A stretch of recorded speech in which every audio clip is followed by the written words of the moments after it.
There is in theology a kind of a new term. It's called the inner harmony of Scripture.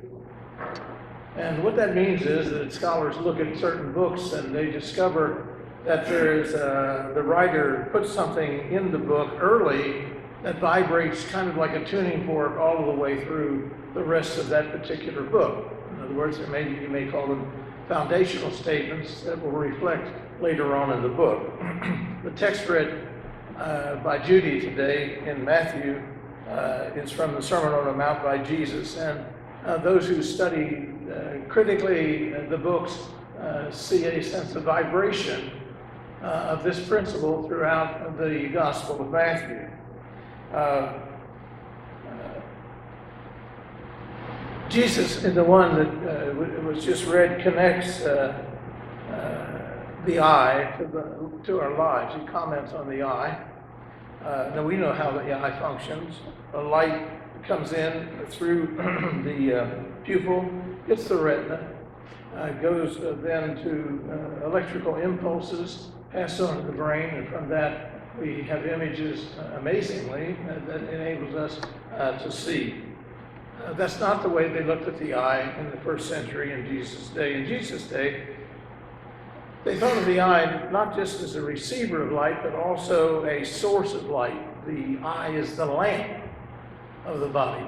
So the eye did not just receive light, it also was the source of light. So when you looked at something, light actually came from your eye and illuminated or helped you to understand and take in what you were looking at. Therefore, the eye in Jesus' day became a metaphor for the inner life, or what we might say, the soul of the individual.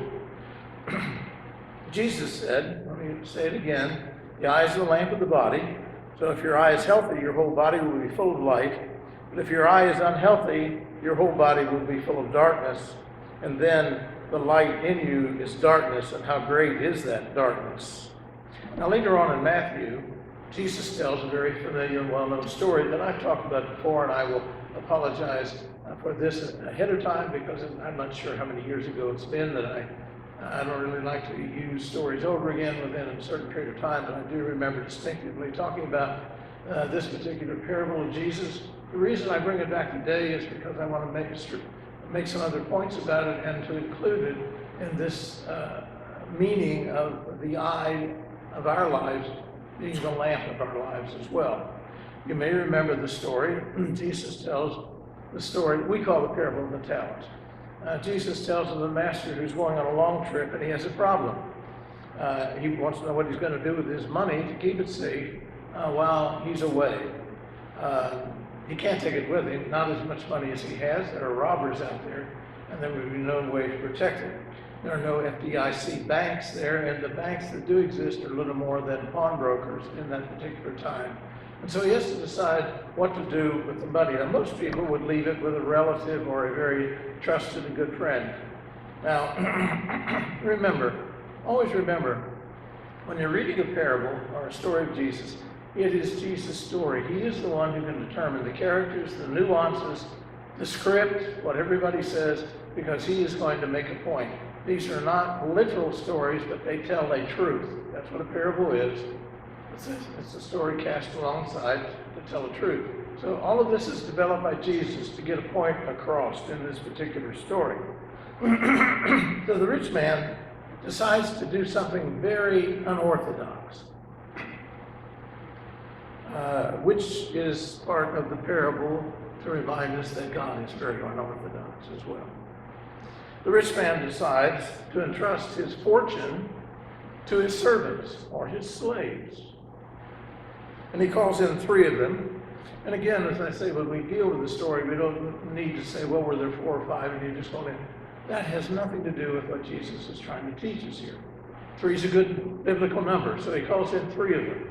And to the first one, he entrusts 5 talents of money. Now, please keep in mind that a talent at that time was a sum of money, which, as I understand it from research, is about $2.5 million in today's currency. The second man, he gives 2 talents, about $1 million, and the third, he gives 1 talent, which is about $500,000, which is All of these put together is a large sum of money at any time. As the story goes, he's hardly out of sight before the first two go down to the marketplace and wheel and deal and double the money. The third guy is much more cautious and afraid. I remember that because that word appears later on. He's much more cautious and afraid.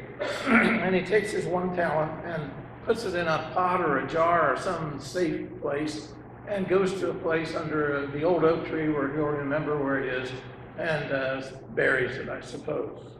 The rich man comes home from the trip, calls the 3 servants in to ask about the money. The first 2 say, "We doubled the money," and you hear applause and accolades from the crowd and the great job and all of that. And the master says this, well done, good and faithful servants.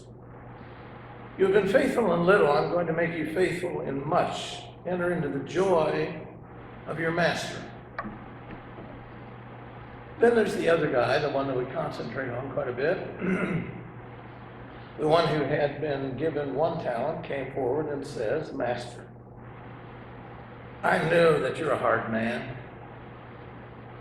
I know that, you harvest where you don't even sow, that you reap where you don't scatter seed. I was afraid, and I went and hid your talent in the ground. Here's what is yours."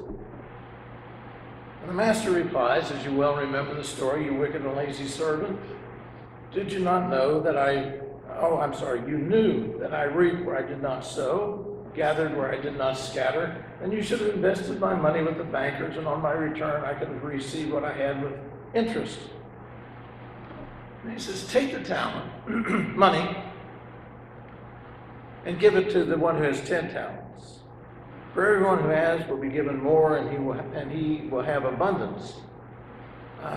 Whoever does not have, even what he has will be taken away." That's an interesting phrase. If you don't have anything, even that's going to be taken away from you. "Throw that worthless fellow outside in the darkness where there'll be weeping and gnashing of teeth." As I said, I've talked about this parable before. But I want today to let the vibration of the eye flow back through Matthew, which is, from I understand from those who dissect Matthew and the structure, is something that is very particular about the book of Matthew. And I know when I say this, that all of the sermons that you have heard on this particular parable, we have been told how to interpret it. I have done that. I will probably do that today, but I can remember how over the years I've wondered about it and thought about it. So I want you, if we can just stop for a minute, and if we can take away all of the preconceptions of this parable that we've had in our lives, I want you to think about the story. And I ask you this question: what was the sin of the 1 talent man? What caused him to be thrown out into the outer darkness, beyond the light, beyond the fellowship, where there's weeping and grinding of teeth? What did the 1 talent man do to deserve that? He did not steal the money. He did not waste it at the racetrack. He did not lie about it. He returned every last cent that he was given. What did he do wrong? As I said, I know what we heard. I'd like to know who first said it, because Jesus didn't. But somewhere along the line in history, I'd like to know who first said, well, he buried his talent in the ground. So what? That's what people did back then. They didn't have banks. People did that for centuries. I have a metal detecting friend that said it would blow your mind how much money is buried there that people buried and died and forgot because they didn't trust banks, or even centuries before when there were no banks. What's wrong with burying the money? It is not instinctively wrong to bury money because everybody did it. You may remember that Jesus told a parable. And he said a man was walking through a field and he found a buried treasure. Well, how did that buried treasure get there? Somebody buried it so they would have it later on. That's what they did. Safekeeping. What did the man do that was so wrong? Now, as I said, we've been influenced by preachers. And the reason I'm repeating the sermon was first of all, I had a goal in mind. Secondly, I found some research on how preachers interpreted this sermon over periods of time within the United States. In the late 19th century, Pittsburgh was building steel mills, Florida was building railroads, and we were in the middle of the Industrial Revolution. The preachers in the 19th century who preached on this parable knew exactly what was wrong with that one-talent man. He's lazy. Two other guys went out into the marketplace and put their money and energies to work, and so they doubled their money. The one-talent man just sat on his hands. That was the way the sermons were preached in the 19th century. By the way, that is also when the muscular hymns began to be developed. One of them in particular that you may remember is, "Rise up, O men of God, have done with lesser things, give heart and soul and mind and strength to serve the King of Kings." That's when these songs were written. In the 1950s, preachers changed the tune. We were wearing Davy Crockett hats and whirling hula hoops around our waist, driving Corvettes or Thunderbirds in our dreams. And the preachers of the 50s knew exactly what was wrong with this one-talent man. He wasted his God-given talent. Now that one has hung on a long time. That's the one that I think I probably preached in my younger days because that's the way I'd heard it.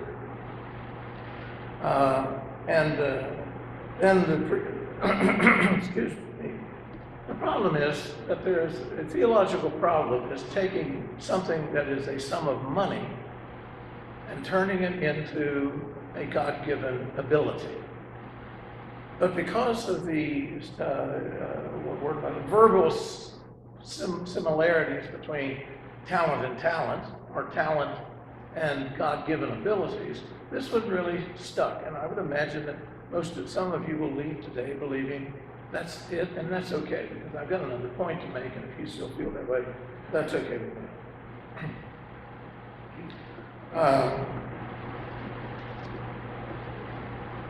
I think that's the most common explanation of it. God has given, and you've heard this, and I've probably said it, and I admit that when I preached this, I thought about it later, and I've thought about it for a long time. God has given everybody talent, some ability that we can use to serve God. They're not all the same. Some of you have 10, some of you only have 5, some of you only have 1, but you had better find your God-given talent, and you had better use that God-given talent, because if you don't, you're going to be thrown out into the outer darkness. So there were those of us who went out and said, I don't know what my talent is. And we have said things like, you may not be able to preach like Peter or pray like Paul, but you can serve communion. Good. My one talent is that I can serve communion. Just something to get me in the light and not in the outer darkness. Guess what? By the 1970s, and this is intriguing to me, by the 1970s they saw it a completely different way. And in the 1970s, the preachers, and I'm not talking about Church of Christ preachers, I'm talking about research on this. We were reading I'm Okay, You're Okay, and we were in that psychotherapeutic 70s, and they said the one-talent man had a problem with self-esteem. He just didn't believe in himself enough. And if he believed in himself enough, he would have taken this one talent that he had and used it properly. In other words, the preachers of the past, and me, because I was one of them, looked into kind of the Rorschach block of the parable and then interpreted with the anxieties that we saw around us today. And that's not terrible, and it's almost impossible not to do all of the time. There was one exception to this. I mention Leslie Weatherhead every once in a while. Leslie Weatherhead was, I think, on target. And I'm not going to tell you what he said, because basically that'll come out later. I mean, he said it a little differently, but a little differently. So what I want us to do is, what do we get if we stay within the confines of the story as Jesus developed it and told it, and try to get away from all of the things that kind of run through our minds from the past? What was the sin of the one-talent man? Well, I think it is good to find out his idea. What did he see the master to be? What did his eye reflect? I know you. You're a hard master. You gather where you don't scatter. You weep where you don't sow. I was afraid of you. So here's your talent back. Every bit of it. That's what he says. Now my question is he right? Is that the accurate portrayal of the master in the story?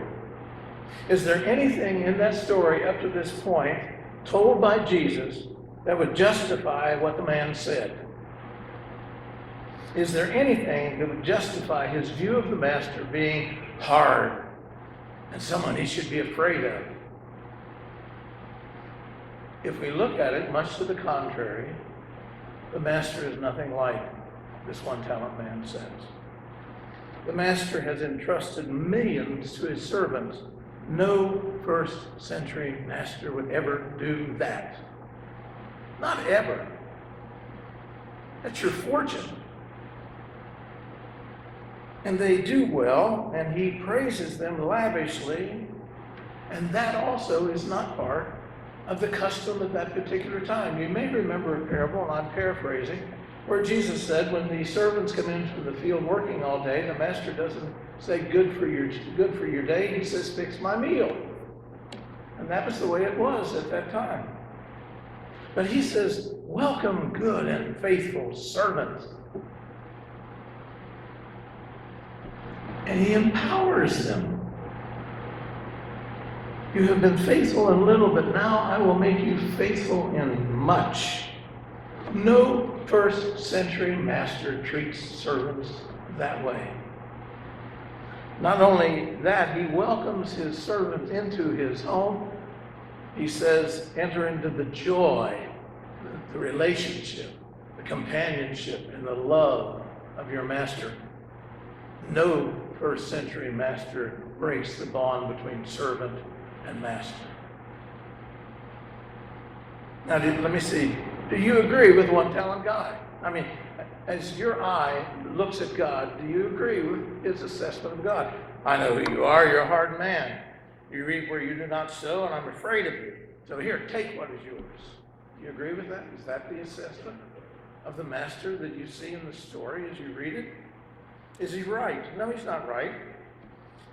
Again, remember, this is Jesus' story. He can put in it the words he wants. He can put in it the characters he wants. He can put in the nuances that he wants to get the point across. This man sees his master through those eyes.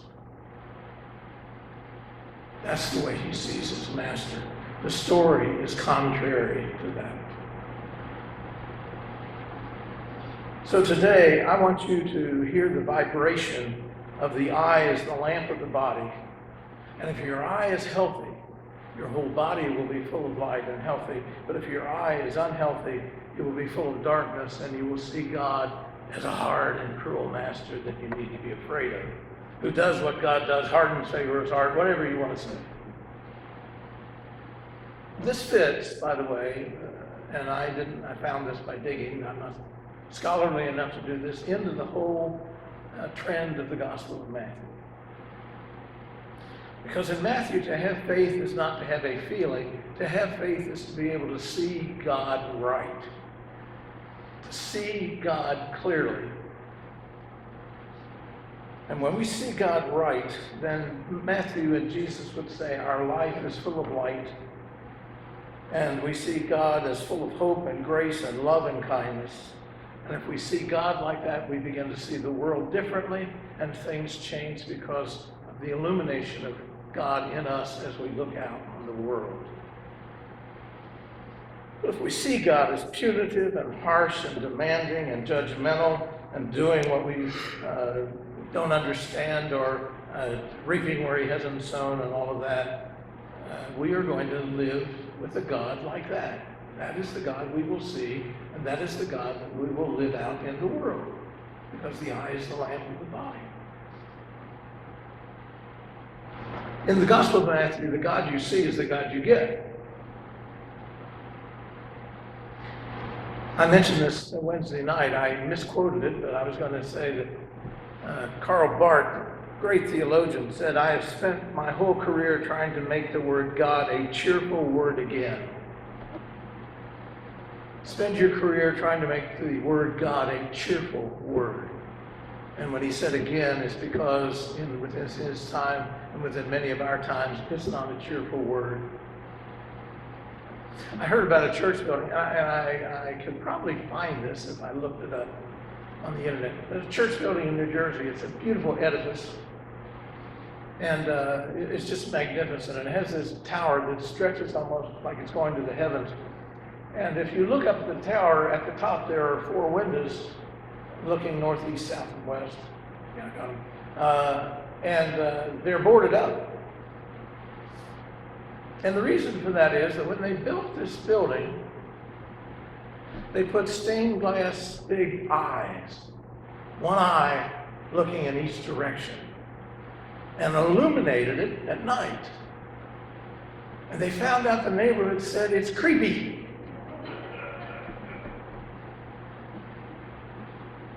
You could see it from the mall, big eye. You could see it from the high school. You could see it from all over the town. It was creepy. I admit that might shake you a little, but the reason they did it was because of Psalm 121:4. Indeed, he who watches over Israel will neither slumber nor sleep. And they did it because they wanted the community to know there's a comfort of God who never stops watching out over the community. But they saw it differently. You see, somebody saw it one way because of their faith in God. The other people saw it as creepy. I know who you are. You're a hard God. You reap where you don't sow. You gather where you have not scattered. I'm afraid of you. Here, take what's yours. Where does that come from, that view of God? Well, first of all, from bad preaching, in my opinion. It also comes from bad experiences that children can have in Sunday school sometimes. It can also come from bad experiences that we have in life. You can open the paper any day and see what human beings do to each other, and you wonder about God suffering, killing, murder. Tom Long I had to admit, is a favorite preacher of mine. He replaced Fred Craddock at the Candler School of Preaching at every university. He was listed years ago along with Craddock and Barbara Brown Taylor and some others as among the 10 best preachers in the country according to surveys. He has a way with words, and he tells this story. And he's always got, if you read a sermon by Tom Long, he's always got a story you can almost use. That's the way he's kind of like Fred Craddock. He said he was invited years ago to preach somewhere, and at the end of the sermon, he was standing at the back door greeting people as they left the building after the sermon. And he said a woman stopped and said to him, "I'm not sure what you said that makes me want to do this, but I want to tell you about the day that I lost my husband. My children and I were in the hospital room, and we knew that the time was slowly approaching, but since I hadn't eaten, I went to the cafeteria. I was there about 5 minutes when the charge nurse came and said I should get back to the room right away.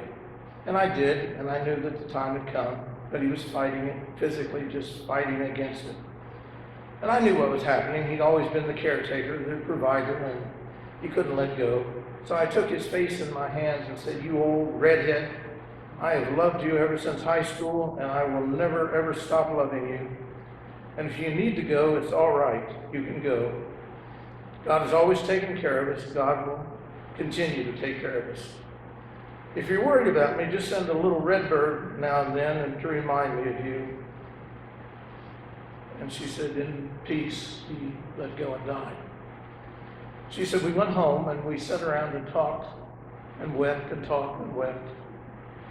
And she said, Reverend Long, I swear to you, a little red bird came and sat on the windowsill and sat there for 45 minutes. Tom Long said,